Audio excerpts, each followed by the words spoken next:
कविता आगे बढ़, आगे बढ़, चल कविता, कविता आगे बढ़, आगे बढ़ कविता, आगे बढ़, आगे बढ़ कविता, आगे बढ़, आगे बढ़ कविता, चल कविता, चल, चल कविता।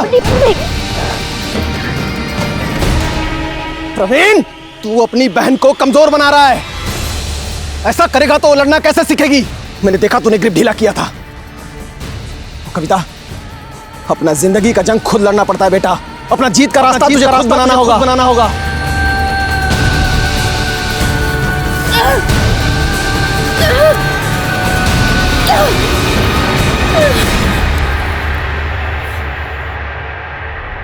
कविता, कविता, प्रवीण, प्रवीण, कविता, कहाँ मर गए दोनों? हैं? अपने बच्चों को काहे कोस रहे हैं? कोस रहे हैं? इतना देर से ग्राउंड में इंतजार कर रहे हैं, काहे नहीं भेजिए प्रैक्टिस करने के लिए? हम काहे रोकेंगे? अरे क्या हुआ? बाबा, भैया गिर गए थे, अब वो प्रैक्टिस नहीं कर पाएंगे। बैठाओ इसे, हम अभी हल्दी लेकर आते हैं। शाबाश बेटा, तुमसे यही उम्मीद की जा सकती है। हम तुम दोनों का गेम पर मेहनत कर रहे हैं ताकि स्कूल का कबड्डी टीम में तुम लोग का सिलेक्शन हो जाए, और तुम कबड्डी तो तब खेलेंगे ना जब ढंग का खुराक मिलेगा। आओ बैठो। और वैसे भी आप कौन सा खिलाड़ी बन गए? हाँ, नहीं बन पाए खिलाड़ी, काहे कि हमारा बाप हमको प्रोत्साहन नहीं दिया। लेकिन तुम ऐसी माँ हो ना जो नहीं चाहती कि तुम्हारे बच्चों का नाम हो दुनिया में। सपने दिखाना बंद कीजिए, और इस खेल से वैसे भी किसी का पेट नहीं भरने वाला।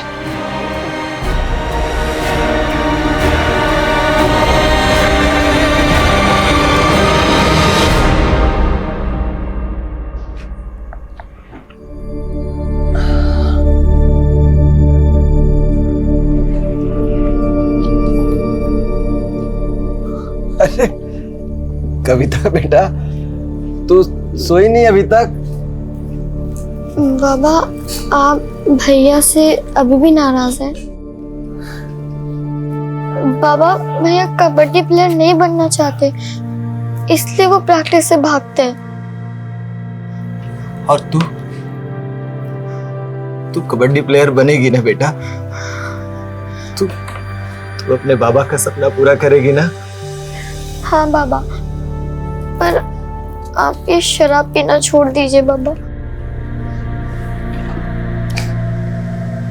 हम अंदर से टूट रहे हैं बेटा।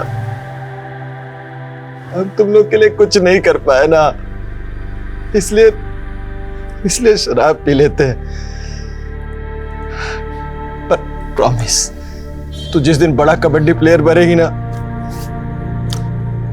हम शराब छोड़ देंगे।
सर जिंदा है, सांसें चल रही हैं। तुरंत गाड़ी में डालो, हॉस्पिटल पहुंचाओ, क्विक।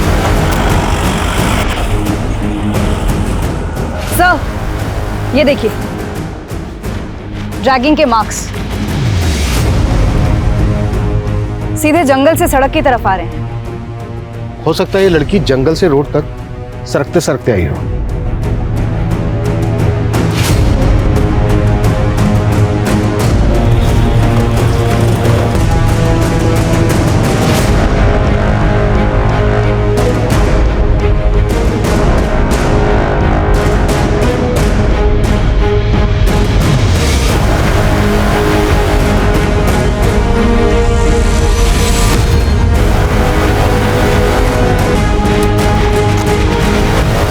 सर ड्रैगिंग के मार्क्स यहीं से शुरू होते हैं, इसके आगे कहीं भी ड्रैगिंग के मार्क्स नहीं है। लगता है घटना यहीं घटी है।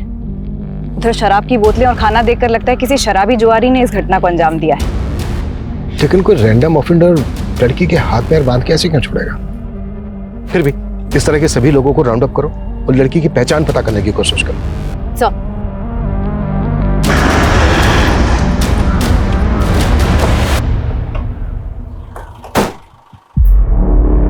सर लड़की की कंडीशन बहुत ही क्रिटिकल है। आई डोंट नो कि वो बचेगी भी या नहीं। बहुत ब्रुटैलिटी हुई है सर उसके साथ। गैंग रेप हुआ है उसके साथ सर।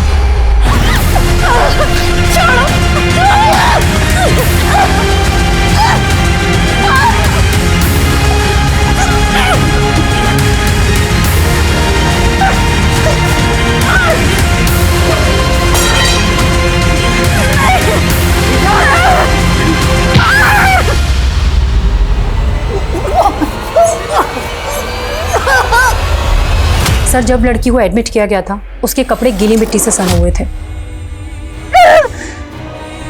जिससे रेपिस्ट का डीएनए वाइप आउट हो गया। सर बहुत टॉर्चर हुआ है उसके साथ। उसकी बॉडी को जगह जगह से काटा गया है। उसमें नमक मिर्ची छिड़की गई है सर। कई जगह तो सिगरेट बर्ड से जलाने के निशान है। Sir it's a terrible case. Sir I am very surprised. इतना सब कुछ हो जाने के बाद भी लड़की ने अपने सांसें नहीं टूटने दी। लड़की वाकई बहुत हिम्मत वाली है, तभी तो इतनी बुरी हालत होने के बावजूद खुद को 200 मीटर ड्रैग करते हुए रोड तक आ गई। लेकिन एक बात समझ में नहीं आ रही है, क्रिमिनल्स ने उसको इतना टॉर्चर किया, फिर उसको जिंदा क्यों छोड़ दिया होगा?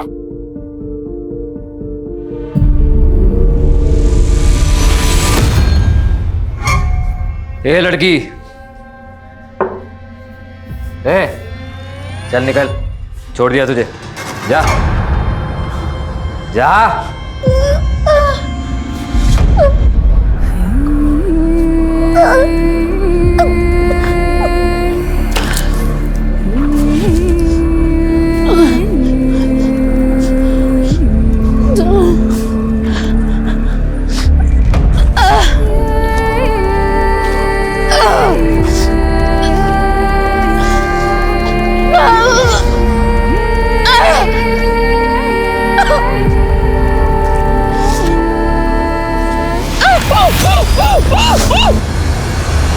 अपने 2 लोगों की 12-12 घंटे की ड्यूटी यहां पे लगाओ। ये लड़की मुझे 24 घंटे।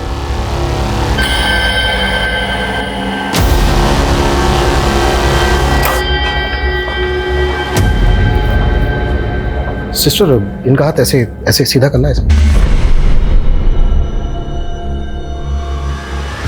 राकेश, फोटो लो।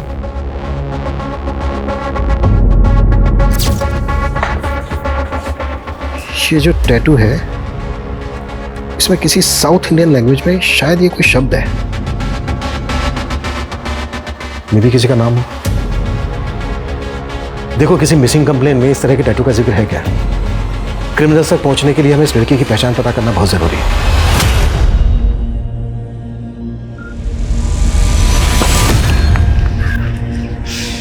पापा का सपना था कि तो स्कूल की कबड्डी टीम में चुनी जाए, लेकिन अब हाल ये है कि स्कूल का फीस नहीं भरा तो स्कूल से नाम कट जाएगा।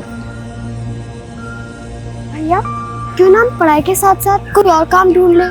बाबा का सपना भी तो पूरा करना है। हम दोनों मिलकर माँ का हाथ बटाएंगे।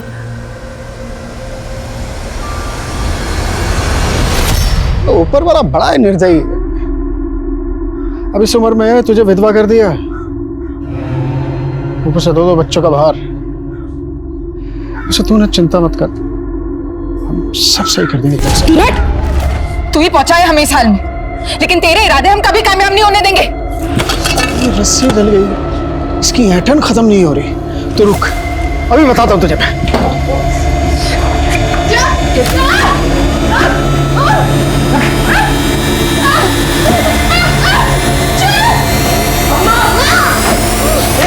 निकलो, हटो यहाँ से, हटो, निकलो यहाँ से। दोबारा हमारी अम्मा को हाथ लगाए ना, नामट बना देंगे तुमको। देख लूंगा तुम सबको, भाई भाई को तरस दोगे तुम सब।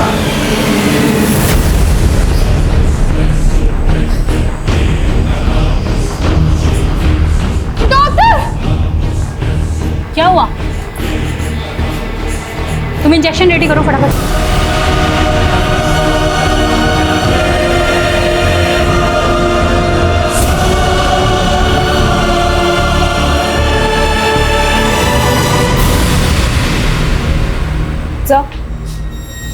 इस केस से जुड़ी कोई मिसिंग कंप्लेन तो नहीं मिली और उस लड़की की आइडेंटिटी पर भी कोई लीड नहीं मिल रही है।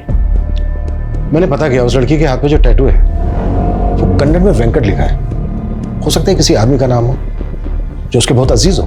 सर हो सकता है वो लड़की कर्नाटका से यहाँ आई। मानसी एक काम करो, उस लड़की की फोटोग्राफ साउथ इंडिया के पुलिस हेडक्वार्टर्स में सर्कुलेट करो। Yes doctor. व्हाट? कोमा में चली गई? डॉक्टर जल्द से जल्द उस लड़की को कोमा से बाहर लाइए, इससे पहले कि क्रिमिनल्स अंडरग्राउंड हो जाएं। उसका स्टेटमेंट लेना हमारे लिए बहुत जरूरी है। सर मैं अपनी पूरी कोशिश कर रही हूँ, लेकिन मैं ऐसा कह नहीं सकती कि मैं लड़की को बचा पाऊंगी या नहीं बचा पाऊंगी। Okay sir. चलो अम्मा, हम बाजार से सब्जी ले आएंगे और बाकी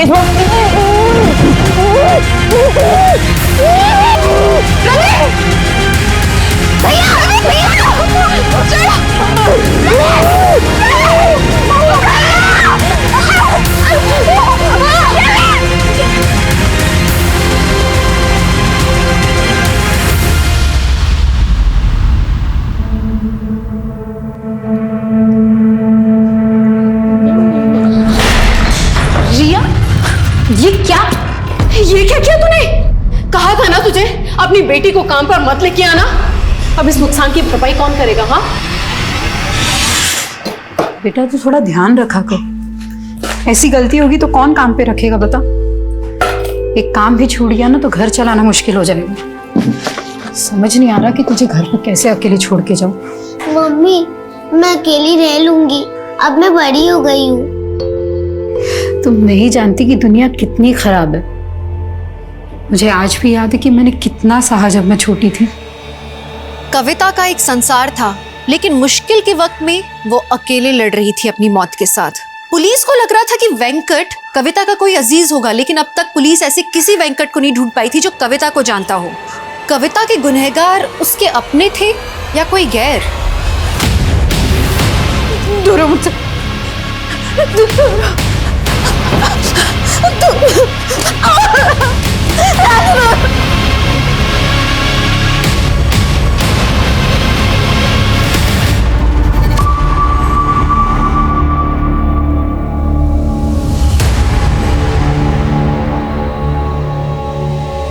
रिया बेटा उठो, बेटा कुछ खा लो। आ जाओ, उठो बेटा उठो। मुझे नहीं खाना, मुझे मम्मी के पास जाना है। रिया ऐसे रोते नहीं है, मैंने कहा ना मम्मी जल्दी आ जाएगी, कुछ खा लो। नहीं, आप रोज झूठ बोलते हो, मुझे मम्मी के पास जाना है। अच्छा एक काम करते हैं, मैं ना तुम्हें मोबाइल पर कार्टून दिखाती हूँ, फिर खाओगी?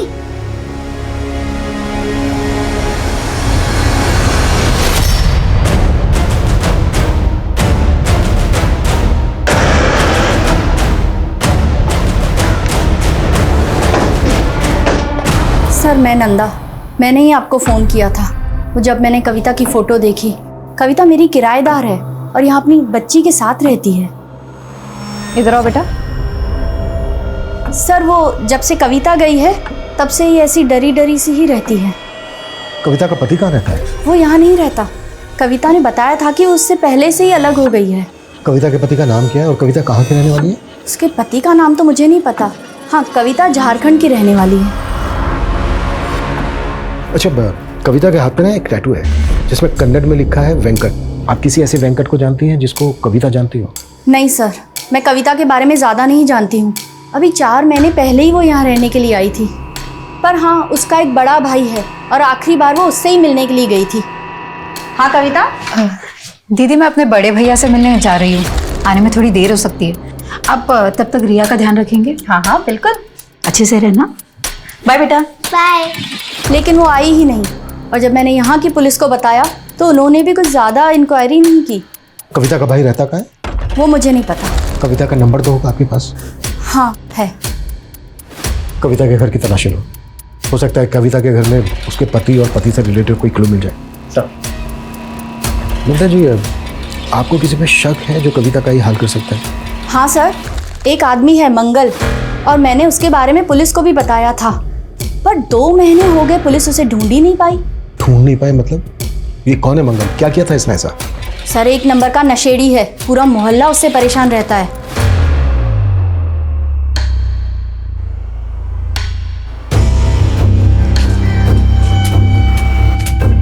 बेटा, आप अकेले खेल रही हो? चलो मेरे साथ मेरे घर, हम साथ में खेलेंगे। मुझे नहीं आना। बहुत सारी चॉकलेट है बेटा।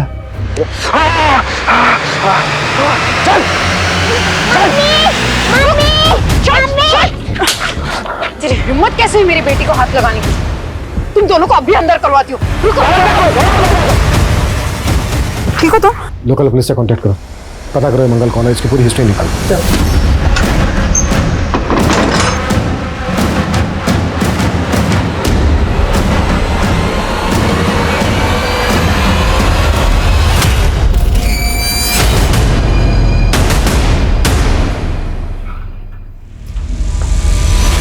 मम्मा, मम्मा।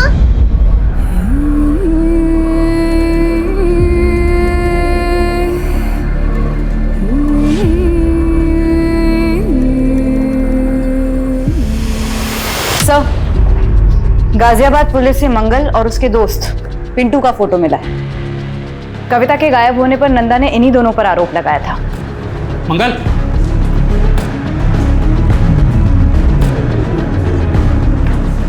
मंगल, पुलिस कविता के घर तक आ पहुंची है। मंगल और पिंटू की तलाश के साथ साथ हमें यह भी पता लगाना होगा कि कविता का पति इस वक्त कहाँ है। कविता आखिरी बार अपने भाई से मिलने गई थी तो कहाँ गई थी, और कविता का पति और उसका भाई कविता की पहचान के लिए आगे क्यों नहीं आए? कविता के घर से हमें ये 2 फोटोग्राफ मिले थे। हमें यह भी पता लगाना होगा कि कविता के साथ इनका क्या रिश्ता है। रिया बेटा, आप इनको जानते हो? कौन है ये? ये मेरे पापा है। अच्छा, तो ये आपके पापा हैं। बेटा नाम क्या है इनका? संपत। अच्छा बेटा, आपके पापा आपके साथ क्यों नहीं रहते? प्रिया, जो मैं कह रही हूँ उसे हमेशा याद रखना। अगर तुम्हें कोई भी छूता है तो तुम्हें पता होना चाहिए कि किस इरादे से छू रहा। अगर कोई तुम्हें यहाँ छू या ऐसे पकड़े तो समझ लेना वो ठीक नहीं है, गलत है। वहां से भाग जाना या मदद के लिए जोर से चिल्लाना ठीक है। ये क्या ज्ञान दे रही है तू इसको? रिया, तुम अंदर जाओ। मैं तो रिया को अच्छा ही ज्ञान दे रही हूँ, लेकिन आप क्या सिखा रहे हो रिया को? शराब पीकर घर आते हो, बीवी के रहते हुए पराई लड़कियों पे आंखें काटते हो। रिया पे क्या असर पड़ रहा है, कभी सोचा है आपने? चुप कर। तुझे अगर मेरे से इतनी दिक्कत हो रही है ना तो छोड़ के चली जा। क्यों पड़ी है यहाँ पे? हाँ, जल्दी चली जाऊंगी। वैसे भी ऐसे माहौल में मैं अपनी बेटी को नहीं पालना चाहती। जबान लड़ाती है। अच्छा बेटा, जब आप अपने पापा के साथ रहती थी तो कहाँ पर रहती थी? वो भगवती नगर। भगवती नगर में बेटा कहाँ पर? आपको पता मालूम है?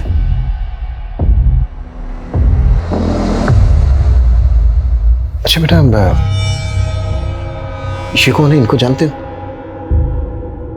ये मेरे प्रवीण मामा है। तो बेटा ये जो साथ में है ये आपकी मामी होंगी, है ना? हाँ, सुजाता मामी। बेटा आपकी नंदा आंटी ने बताया था कि आपकी मम्मी आपके प्रवीण मामा से मिलने गई थी। आपको पता है वो क्यों गई थी, और आपके प्रवीण मामा और मामी कहाँ पर रहते हैं? पता नहीं। आपके प्रवीण मामा और मामी का कभी कोई झगड़ा हुआ था? चॉकलेट? नहीं, ये ऐसे नहीं मिलेगी। पहले मामा को ये लो तुम्हारी चॉकलेट। ये मामी, आपको पता है मैंने कल ड्राइंग बनाई। अच्छा, चलो दिखाओ मुझे।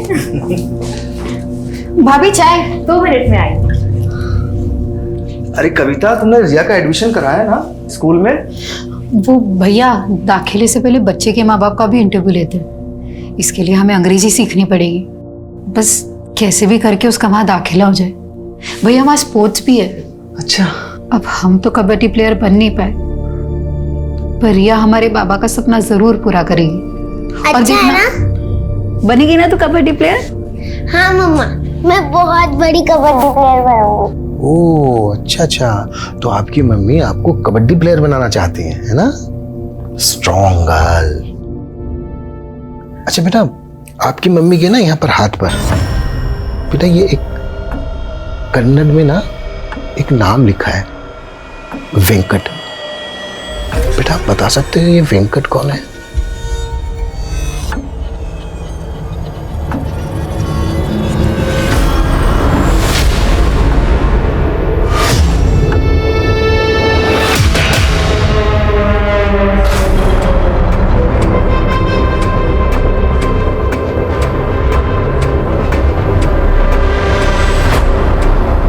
जी नमस्ते साहब, हम आपका जुगाड़ सेट कर दिए साहब, रात को पहुंच जाएगा आपके पास। जी साहब, हमारा भी ख्याल रखिएगा। सर कविता का फोन 7 अगस्त को मीरा बाग में स्विच ऑफ हुआ और कविता हमें 11 अगस्त को डीवी कॉलोनी की बैक रोड पर मिली। डॉक्टर का कहना है कि कविता के साथ कई दिन तक गैंगरेप किया गया है। पॉसिबल है 7 अगस्त से लेकर 11 अगस्त तक लगातार कविता को टॉर्चर किया जा रहा हो। अच्छा, कविता के कॉल रिकॉर्ड्स में कविता के पति संपत, उसके भाई प्रवीण और वेंकट के नंबर मिले क्या? इनके नंबर्स तो नहीं मिले, लेकिन सुजाता का नंबर मिला है। सुजाता ये कविता के भाई प्रवीण की वाइफ? Yes sir. सर ये नंबर पुरानी बस्ती मोहल्ला नीमसराय के एड्रेस पे रजिस्टर्ड है। एक और बात सर, सुजाता का नंबर 7 अगस्त को मीरा बाग में स्विच ऑफ हुआ और अभी तक बंद है। सुजाता और कविता का फोन एक साथ एक लोकेशन पे स्विच ऑफ होना, ये कोइंसिडेंस नहीं हो सकता। सुजाता से अच्छे से पूछताछ करनी होगी। और रिया ने हमें बताया कि रिया अपनी माँ और पिता संपत के साथ भगवती नगर में रहती थी। एक काम करो, भगवती नगर में संपत का फोटो सर्कुलेट करो, शायद संपत को लेकर वहां से कोई लीड मिल जाए। कविता और संपत 4 महीने पहले अलग हुए थे। पॉसिबल है ये संपत कविता के साथ इन 4 महीने से फोन कांटेक्ट में ना हो। कविता के 4 महीने पहले के कॉल रिकॉर्ड्स निकलवाओ, उसमें शायद हमें संपत, प्रवीण और वेंकट के नंबर मिल जाए। सर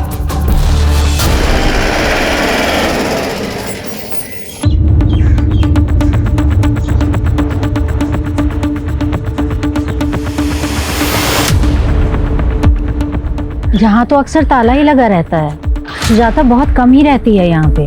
और उसका पति प्रवीण, वो नहीं रहता यहाँ पे? उसका तो कोई पति है ही नहीं। पति नहीं है? हमें तो पता चला कि ये उसका पति है। इसे तो कभी नहीं देखा यहाँ पे। और ये कविता नाम है इसका? इसे भी नहीं देखा। सुजाता की फैमिली में और कौन कौन है?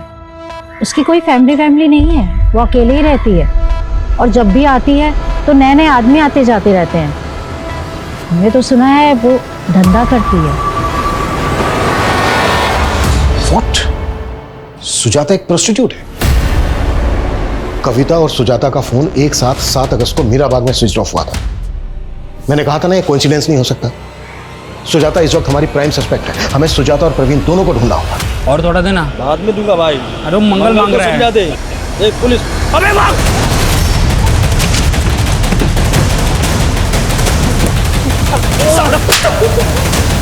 ये बोल, कविता के साथ क्या क्या किया तूने और मंगल ने? अब मैंने कुछ नहीं किया कविता के साथ। वो मंगल ने कुछ किया होगा तो मुझे नहीं पता साहब। मंगल का है? मैं नहीं जानता साहब मंगल का है। जब तक ये मंगल का पता ना बता दे कुटफ साले। साहब मैं नहीं पता साहब। सर स्कॉच सर्विसेज के एक वेब पोर्टल पर सुजाता का फोटो मिला, ये देखिए। बुक करो इसे और ट्रैप करो। संपत के बारे में कुछ पता चला? सर उसके झारखंड वाले घर में भी ताला लगा हुआ है। झारखंड पुलिस से पूछा तो पता चला कि संपत दिल्ली के किसी बार में वेटर है, लेकिन कौन से बार में ये नहीं मालूम चला। तो मालूम करो संपत क्यों और किस मकसद से गायब है। कहीं ऐसा तो नहीं है कि वो इस केस का राजदार है?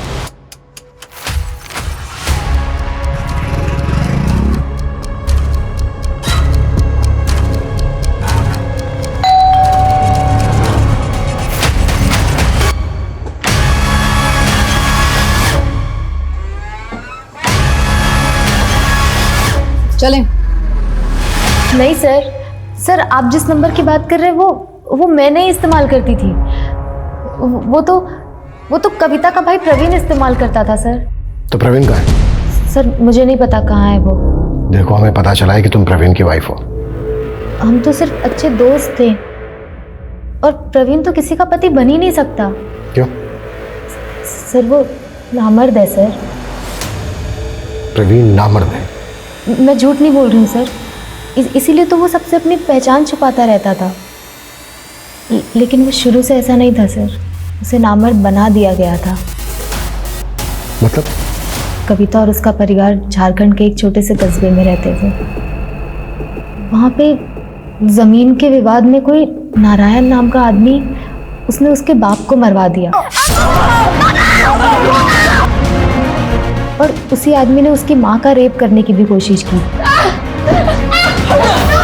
दोबारा हमारी अम्मा को हाथ लगाए ना, नामर्द बना देंगे तुमको। इसी बात का बदला लिया था वो लोग ने प्रवीण से। सर ये सब मुझे प्रवीण ने बताया था, कैसे वो लोगों ने उसको एक दिन अगवा भी कर लिया था। नामर्द बनाएगा? ये क्या कर रहे हो? नहीं। आज बताता हूँ कौन किसे नामर्द बनाएगा। सर उन दोनों के साथ कभी कुछ सही नहीं हुआ। वो बेचारे अपनी माँ को लेकर शहर आ गए। हमारे पड़ोस में ही रहते थे।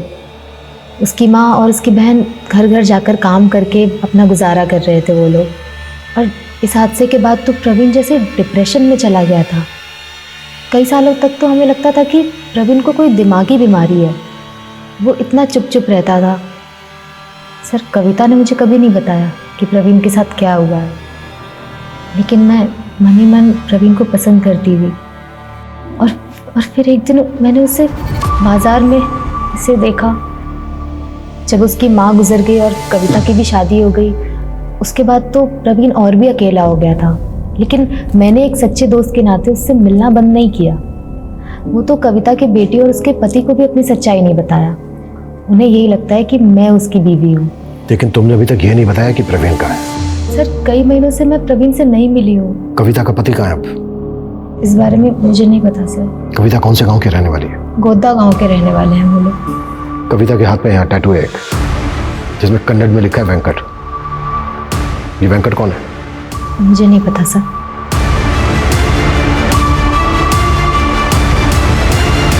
पता करो इस सुजाता की कहानी में कितनी सच्चाई है, या ये फिर अब भी हमें घुमा रही है। झारखंड पुलिस से कांटेक्ट करो। सर पल्लवी नाम की एक लॉयर है, कविता के बारे में कुछ बात करना चाहती है। पल्लवी? सर मैं वेकेशन पे गई थी, वापस आई तो पता चला कविता के साथ इतना सब कुछ हो गया। आप कविता को कैसे जानती हैं? मेरी क्लाइंट है वो सर। कविता क्लाइंट है आपकी? जी सर। कविता का रेप हुआ था सर, और वो चाहती थी कि मैं उसका केस लड़ूं। किसने किया था? रामबाग पुलिस स्टेशन के कांस्टेबल मुकेश ने सर। कविता उसके घर पे काम करती थी और इसी ने कविता का रेप किया सर।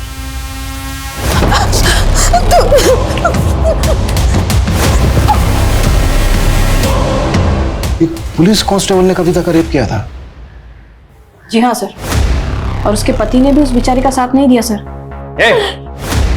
ये आंसू बहा के मत दिखा। हाँ, क्या भरोसा तू खुद सोई हो उसके साथ जाकर, और जब मन भर गया और लगा कि मुझे तेरे इस रिश्ते के बारे में पता चल जाएगा तो नाटक कर रही है। कैसे आदमी आप, मेरे साथ इतना सब गलत हुआ और मुझ पे ही लांछन लगा रहे। तो तेरी क्या आरती उतारूं मैं? चुप करके बैठ जा। और है ना, तू जानती है ना वो कितना पावरफुल आदमी है, कुछ नहीं कर सकती तू उसका। मैं चुप नहीं रहने वाली, चाहे आप मेरा साथ दे या ना दे, मैं इंसाफ लेके रहूंगी। तुम्हारा रेप हुआ 16 फ़रवरी को, तुम पुलिस स्टेशन पहुंची 18 फ़रवरी को। 2 दिन क्यों चुप रही कविता? मैं बहुत डर गई थी मैडम। मुझे लगा कि मेरे पति मेरे साथ थाने चलेंगे, लेकिन मैं उस कांस्टेबल के बड़े साहब से भी थाने जाके मिली, लेकिन वो बोले कि मेरे मेडिकल रिपोर्ट में लिखा कि मेरा रेप ही नहीं हुआ। तुम्हारा रेप होने के 2 दिन बाद तुम्हारा मेडिकल हुआ था ना, तो इसीलिए शायद मेडिकल रिपोर्ट में रेप कंफर्म नहीं हुआ होगा। और तुम आई भी तो मेरे पास रेप होने के 1 महीने बाद। तो क्या आप भी मेरी मदद नहीं करेंगे? उसकी आंखों में सच्चाई थी सर। ये केस मेरे लिए भी काफी मुश्किल था, पर मैंने तय कर लिया था कि मैं कविता का केस लड़ूंगी। आप जो ये कह रही हैं, आपके पास कोई एविडेंस है? इससे बड़ा क्या सबूत होगा सर? जब से मैंने कविता का केस लिया मुझे धमकियां मिल रही हैं। देख वकील, कविता का केस छोड़ दे, अगर उसका केस लड़ा तुझे रेप करके काट देंगे हम। कौन थे वो लड़के? दोनों की शक्ल नहीं देख पाई सर, दोनों ने हेलमेट पहन रखा था। पर हाँ, मैंने बाइक का नंबर नोट किया सर, क्रॉस चेक भी किया मैंने आरटीओ से, नंबर प्लेट फेक था सर। मुझे यकीन है सर, ये दोनों भेजे हुए गुंडे ये मुकेश के ही थे। आज कविता भले ही कॉमा में है सर, लेकिन मैं उसकी लड़ाई जारी रखना चाहती हूँ। आपसे बस यही उम्मीद है कि कविता को इंसाफ दिलाते टाइम आप ये नहीं देखेंगे कि आरोपी आप ही की तरह एक पुलिस वाला है।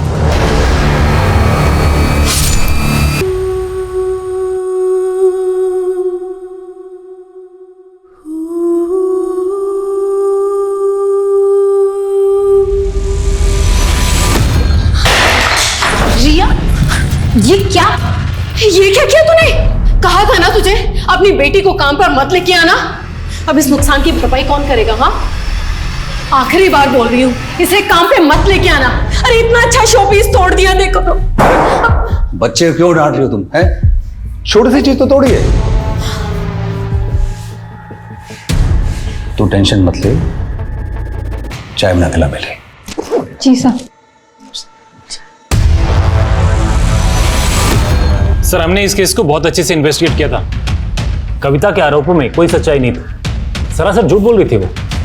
कहीं ऐसा तो नहीं है कि तुम कांस्टेबल मुकेश को बचा रहे हो? सर, मैं किसी को नहीं बचा रहा हूँ। हाँ, मुझे अभी पता चला है कि कविता के साथ गैंग रेप हुआ है। I am sorry for that. लेकिन ये साबित नहीं हुआ था कि मुकेश ने कविता का रेप किया था, बल्कि उसके पति ने भी उसके खिलाफ गवाही दी। क्या है ना साहब, मेरी बीवी हमारी बेटी को अंग्रेजी मीडियम में भेजना चाहती, तो इसलिए ज्यादा से ज्यादा पैसा जुटाने में लगी रहती है साहब। मतलब असल में कोई रेप नहीं हुआ उसके साथ? वो बोल तो रही है उसका रेप हुआ है, पर मुझे नहीं लगता। सर, जब कविता का हस्बैंड ही उस पर डाउट कर रहा था, हम भरोसा कैसे करते? और सर, उसके मेडिकल रिपोर्ट से भी यह स्पष्ट नहीं होता है कि उसके साथ रेप हुआ था।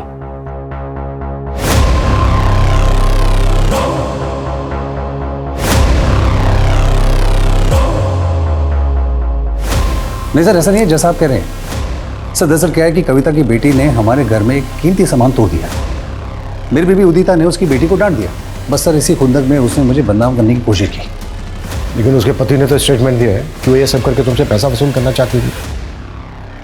कहीं ऐसा तो नहीं है कि वो स्टेटमेंट देने के लिए तुमने उसके पति को खरीद लिया था? सर, मैंने ऐसा ना तो किया है और ना ही मेरे खिलाफ कोई ऐसा आरोप साबित हुआ है। इनफैक्ट मैं तो छुट्टी लेके चला गया था जब ये इन्वेस्टिगेशन शुरू हुई थी, ताकि इन्वेस्टिगेशन अच्छे तरीके से हो जाए। और फाइनली सच्चाई निकल कर आई सबके सामने और मुझे मेरी वर्दी वापस मिल गई। पर उसने कसम खाई थी तुम्हारी वर्दी उतरवाने की। वो भी कोर्ट में जाना चाहती थी तुम्हारे खिलाफ। कहीं ऐसा तो नहीं है कि इसी डर की वजह से तुमने? सर, मैं अभी भी रेडी हूँ। आप जो इन्वेस्टिगेशन करना चाहते हैं कर लीजिए, और अगर कोई भी चीज़ मेरे खिलाफ आती है तो मैं सजा पाने के लिए भी तैयार हूँ। जिस कॉन्फिडेंस के साथ कांस्टेबल मुकेश बात कर रहा था, उससे तो यही लग रहा है कि उसने फुल प्रूफ प्लान बनाया होगा। आई एम श्योर इसने कविता के हस्बैंड को भी खरीद दिया होगा। सर, हो तो ये भी सकता है कि कांस्टेबल मुकेश ने मंगल की रंजिश का फायदा उठाकर ये कांड करने के लिए उसका इस्तेमाल किया। सर, कविता का फोन मीराबाग में ही बंद हुआ था और सर उसी दौरान वहाँ की पुलिस को एक किन्नर की लाश मिली थी। सर, इसका फोटो है। सर, इस लाश की पहचान नहीं हो सकी थी, इसलिए इसका अंतिम संस्कार कर दिया गया। लेकिन सर, इस लाश का चेहरा कविता के भाई प्रवीण से हूबहू मिलता है, और सर प्रवीण भी तो किन्नर ही था। इसका मतलब सिर्फ कविता ही नहीं, बल्कि कविता का भाई प्रवीण भी क्रिमिनल्स के टारगेट पे था। जी सर, सुजाता ने हमें जो इन्फॉर्मेशन दी थी वो भी सही थी सर। 12 साल पहले कविता के पिता सुबोध की हत्या हुई थी, जिसका प्राइम सस्पेक्ट नारायण ही था। लेकिन सर, पुलिस को नारायण के खिलाफ कोई सबूत नहीं मिला था। पर क्या 12 साल पुराने उस हादसे का इस केस से कोई कनेक्शन हो सकता है? शक के आधार पर पुलिस नारायण को भी इन्वेस्टिगेट कर रही थी। 12 साल पहले हुए गुनाहों से ज्यादा उसने मौजूदा वक्त में बर्बरता देखी। जिंदगी के अलग अलग पड़ावों में उसने ज्यादतियों के पहाड़ ढोए हैं। बचपन में उसकी मासूमियत पर वार किया गया और शादी हुई तो पति की घरेलू हिंसा का वार किया गया। बेटी को अच्छी शिक्षा देने के लिए उसने काम शुरू किया तो उसकी अस्मिता पर वार किया गया। क्या उसे किसी भी मोड़ पर इंसाफ मिलेगा? इस बात को नहीं झुटलाया जा सकता कि उसके साथ गैंग रेप हुआ था और उसका शरीर ही नहीं, अब उसकी आत्मा भी चोटिल थी। उसकी बची कुछ ही सांसें भी इंसाफ के लिए गुहार लगा रही थी, लेकिन इंसाफ की लड़ाई जारी रख पाना अब उसके लिए बहुत मुश्किल नजर आ रहा था। क्या उसके गुनहगार उसके अटूट हौसले से भी ज्यादा ताकतवर थे? राकेश, 7 अगस्त को कविता को अपनी किस पार्टी के पास भेजा था तूने जिसने उसका यह हाल किया? साहब मैं मानता हूँ मैं गलत आदमी हूँ। ये लड़कियों का धंधा करता हूँ, पर साहब मैंने कविता के साथ कुछ भी गलत नहीं किया। कांस्टेबल मुकेश से कितने पैसे लिए तूने? साहब मैंने कोई पैसे नहीं लिए साहब। तो तुझे यकीन था कि कविता का रेप नहीं हुआ? साहब तब यकीन नहीं था, पर अब लग रहा है बहुत बुरा हुआ उसके साथ साहब। साहब लेकिन मैं इसमें शामिल नहीं हूँ साहब, सब सच बोल रहा हूँ, माँ कसम साहब। वेंकट कौन है? वेंकट? हाँ वेंकट, कविता के हाथ पे कन्नड़ में लिखा है वेंकट। कौन है ये?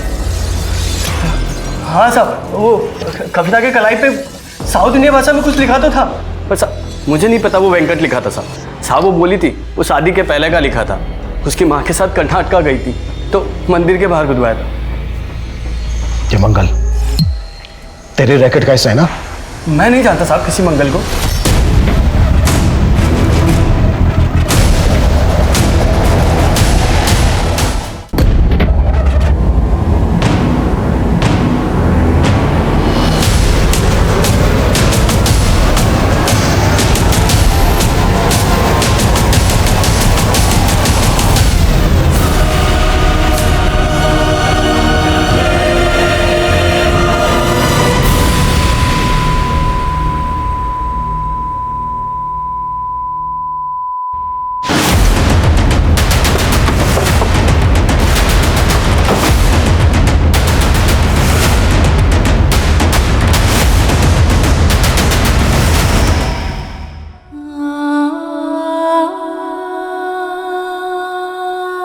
सर मेरा फ़ोन आया था सर, मैं बस 2 मिनट के लिए बाहर गया था, इतने में समझ नहीं आ रहा है कौन अंदर गया।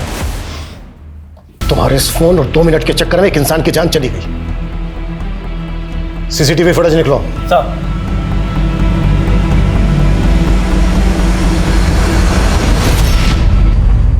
इसने सर कपड़े तो वार्ड बॉय के पहने हैं, लेकिन ये हमारे हॉस्पिटल का स्टाफ नहीं है सर। इस आदमी की फोटो हर जगह सर्कुलेट करो, पता करो ये कौन है। हॉस्पिटल के बाहर का सीसीटीवी फुटेज भी चेक करो ये आदमी कहां से आया, किस डायरेक्शन से आया और किस डायरेक्शन में भागा। क्विक!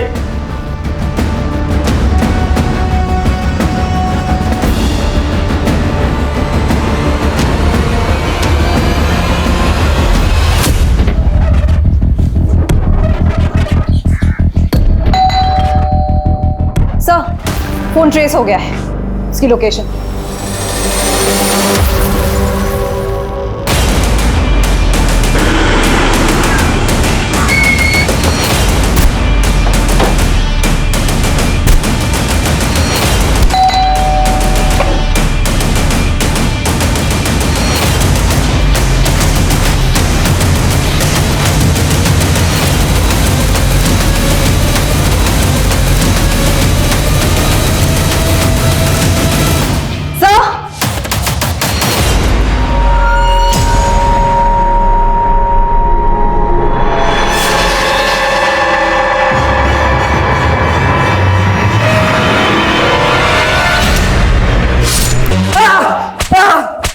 मानसी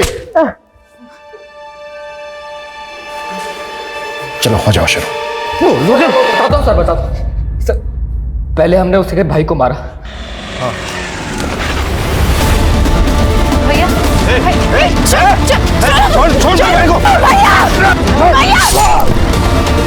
और फिर उसे उठा के अपने फार्म हाउस ले गए। 2 दिन तक हमने उसे बहुत तड़पाया, फिर उसे छोड़ दिया। चल निकल, छोड़ दिया तुझे।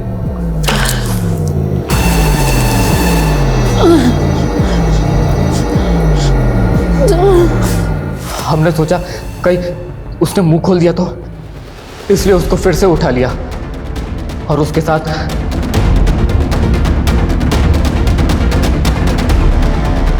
हमने तो सोचा वो मर गई होगी, लेकिन वो जिंदा बच गई। फिर हमने सोचा कि वो हॉस्पिटल में मर जाएगी, लेकिन फिर हमने सोचा उसे हॉस्पिटल में ही मार देते हैं, इसलिए मैंने अपने ड्राइवर चंपक को भेजा। और ये सब तुमसे पल्लवी ने करवाया ना? हाँ। मैं नहीं जानती इसे। 2 लड़कों ने आपको जान से मारने की धमकी दी थी ना? हाँ। जरा ध्यान से देखिए, हो सकता है उन्हीं में से कोई एक हो सकता है। हाँ ये हो सकता है। सर एक बात है कि पल्लवी मुझे कुछ ठीक नहीं लग रही है। एक काम करो, उसका फोन सर्विलेंस पे डाल दो। हेलो। पुलिस तुम्हारे ड्राइवर का फोटो घुमा के ढूंढ रही है, ज्यादा देर जिंदा नहीं रहना चाहिए वो। मार के गायब करो उसे। तुम इतनी भी चालाक नहीं हो कि हमें घुमा सको। क्यों क्या ऐसा?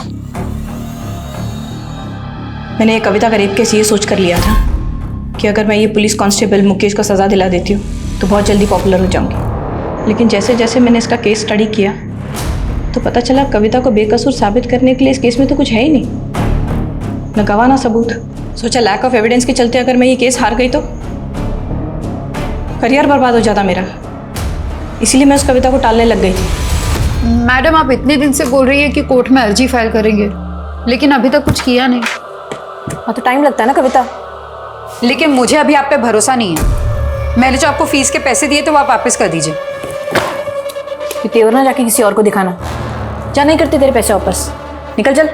मुझे मालूम था आप यही बोलेंगे, इसलिए मैंने आपका वीडियो निकाला, ये देखिए। आप देखना कि मैं क्या करती हूँ। मैंने तो उसे यही जताया कि मैं उससे डर गई हूँ। उसे बोला अपने सारे पैसे आके लेके जा। लेकिन काम वाली बाई मेरे चेम्बर में घुस के मुझे आंखें दिखा रही थी। मुझसे बर्दाश्त नहीं हुआ। मैंने उसे मीरा बाग बुलाया और बोला आके अपने पैसे लेके जा। फिर मैंने अपने बॉयफ्रेंड गुलशन को भेजा। उसने उसे वहीं से उठाया और एक वकील के पेशे को बदनाम किया है तुमने, और तुम्हें इसके लिए जरा भी पछतावा नहीं है।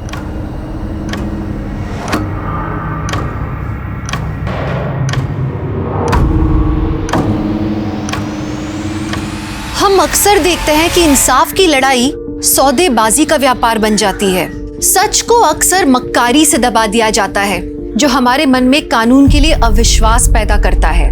यही वजह है कि पल्लवी से धोखा खाने के बाद भी कविता ने कानून का दरवाजा नहीं ठकठकाया और उसके बाद उसके छल में फंसकर अपनी जान गंवा दी। लेकिन कविता का इंसाफ आज भी अधूरा है। मंगल तो पुलिस की गिरफ्त में आ गया, लेकिन मुकेश आज भी सलाखों के पीछे नहीं पहुंच पाया। कविता का अंत इसलिए भी दर्दनाक है क्योंकि उसकी बेटी रिया इतनी छोटी सी उम्र में अकेली हो गई। रिया का भविष्य कैसा होगा ये सोच के भी डर लगता है, क्योंकि इस दुनिया में एक बच्ची के लिए, एक औरत के लिए जैसे दिन ब दिन वहशियत बढ़ती ही जा रही है। लेकिन नहीं, अब और सहन नहीं करेंगे। औरत खुद के लिए अब अपनी दुनिया बदलेगी। एक औरत ही औरत का साथ देगी, तब असल में बदलाव होगा।